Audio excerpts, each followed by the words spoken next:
नवीन पट्टनायक जोटा हाथ काटिकी निजे लेखिकी जो आफिडेविट देइछन्ती सुप्रीम कोर्ट रे जे राज्य रे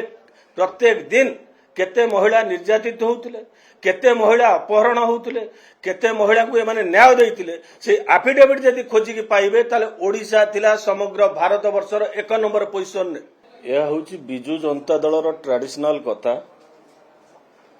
जो माने आजी ओडिशा रे महिला असुरक्षित पई दायी से माने एबे डाणी हेकी लागिकी गुणिया हेकी झड़िया पई चेष्टा करूछन। से माने जो नेता माने आज प्रेस कॉन्फ्रेंस रे थिले विशेष करी कैप्टेन दिव्य शंकर मिश्र ठो ब्योमकेश पर्यंत एमाने कोह मुहरे जाके आंदोलन करिवे कहा विरुद्ध रे माने आंदोलन करिवे एमाने तो समस्त सेतेबेले जाइथिले ममिता मेहर केस रे महालिंग कॉलेज को से माने सेतेबेले कहिथिले गोटे कॉलेज को जाइके माने परिपृष्ठ होउथिले ए कॉलेज तांको युवकत्व मेडिसिन खाई सेठू आसुथिले से माने निवृत्त रहिबा उचित। जो नेता माने कहउचंती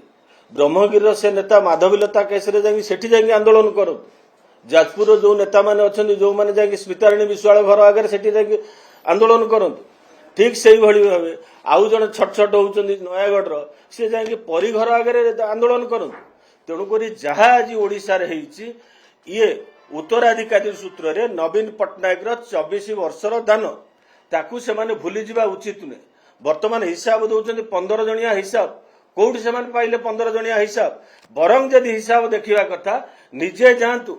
गृह मंत्रालय सेतेबेले थिला तत्कालीन मुख्यमंत्री तथा एबेका विरोधी दल नेता नवीन पट्टनायक हाथ रे नवीन पट्टनायक जोटा हाथ काटिकी निजे लेखिकी जो आफिडेविट देइछन्ती सुप्रीम कोर्ट रे जे राज्य रे प्रत्येक दिन केते महिला निर्यातित होउथिले केते महिला अपहरण होउथिले केते महिला को एमाने न्याय देइथिले से आफिडेविट जदि खोजिकी पाइबे ताले ओडिशा थिला समग्र भारत वर्षर 1 नंबर पोजिशन रे संख्या दृष्टि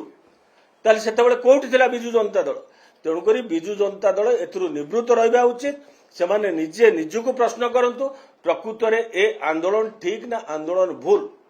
जे कॉलेज को कैंपस को संपूर्ण भाव नष्ट कर देइछन्ती जो सरकार नष्ट कर देइतिला से माने जाई कॉलेज रे आंदोलन करिवे। तेणुक